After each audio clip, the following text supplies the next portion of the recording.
Hello friends, आज આપણે બનાવીશું તુવેરના ટોઠા।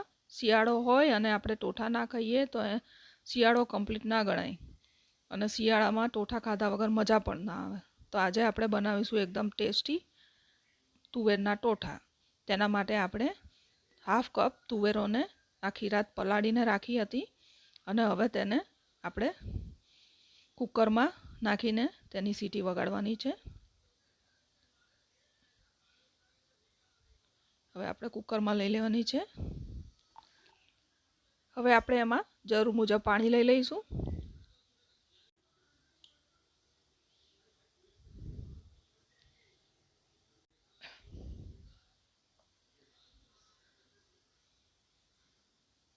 હવે આપણે એમાં મીઠું નાખી દઈશું। સોડા નથી નાખવાનો, સોડા નાખવાથી બરાબર નહીં થાય।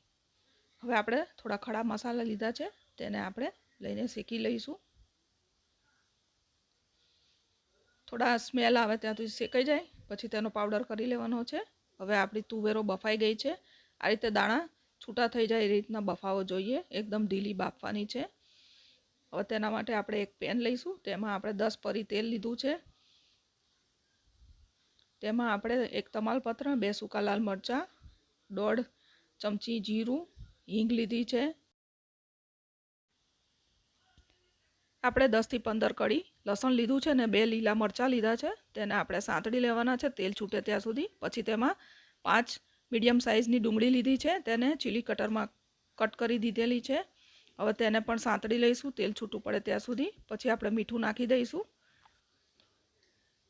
હવે એક ટામેટું મીડિયમ સાઇઝનું લીધું છે, તેને કટ કરેલું છે, તેને આપણે હવે ટામેટું સોફ્ટ થાય ત્યાં સુધી આપણે તેને સાંતળવાનું છે। તેલ છૂટું પડે ત્યાં સુધી પ્રોપર સાંતળી લેવું।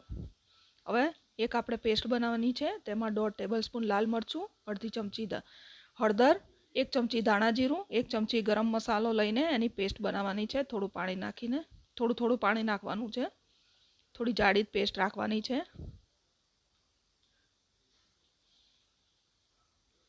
આ રીતે પેસ્ટ બનાવી લેવાની છે।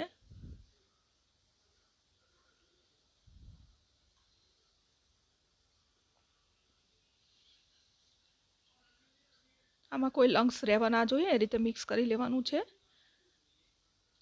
હવે તેલ છૂટું પડી ગયું છે। હવે આ પેસ્ટ આપણે અંદર પેનમાં લઈ લઈશું।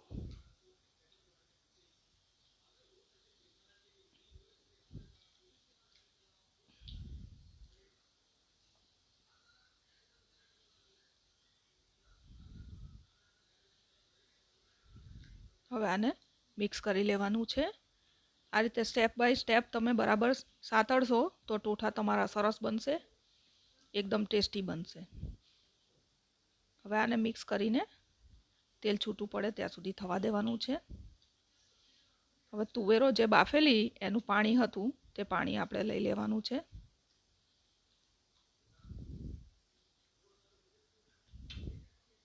હવે મિક્સ કરીને તેને ઉકળે પછી અંદર આપણે તુવેરો નાખી દેવાની છે। હવે પાણી ઉકળી ગયું છે, હવે તુવેરો નાખી દેવાની છે અને મિક્સ કરી દેવાનું છે।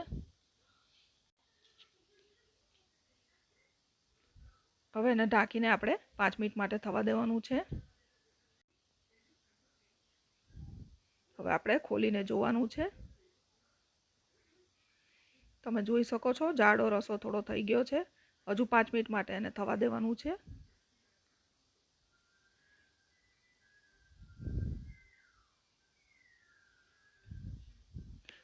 આપણે બાફતી વખતે પણ મીઠું નાખ્યું હતું અને ગ્રેવીમાં પણ નાખ્યું હતું, તમને ઓછું લાગે તો તમે નાખી શકો છો। હવે આપણે કોથમીર નાખી દઈશું। હવે મિક્સ કરીને તેને સર્વ કરવાનું છે। આવી ટેસ્ટી રેસીપી જોવા માટે તમે અમારી ચેનલને સબસ્ક્રાઈબ કરી દેજો। હવે આપણે ટોઠાને સર્વ કરી દઈશું। તૈયાર છે આપણા ટોઠા।